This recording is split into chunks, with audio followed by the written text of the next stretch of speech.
when the universe which it describes is confused with the universe in which man lives. Science is talking about a symbol of the real universe, and this symbol has much the same use as money.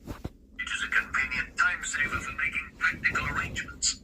But when money and wealth, reality and science are confused, reality is, life is. When you say tomorrow, when you say yesterday, when you say 5 years ago, it is the illusion that time goes on. Yes, you go on and the world goes on, but time doesn't exist, and yet we obsess over it like it is the biggest, most important thing. And you tell yourself, oh yes, I need to save this much money because if I don't, I'm gonna be regretting it when I'm older.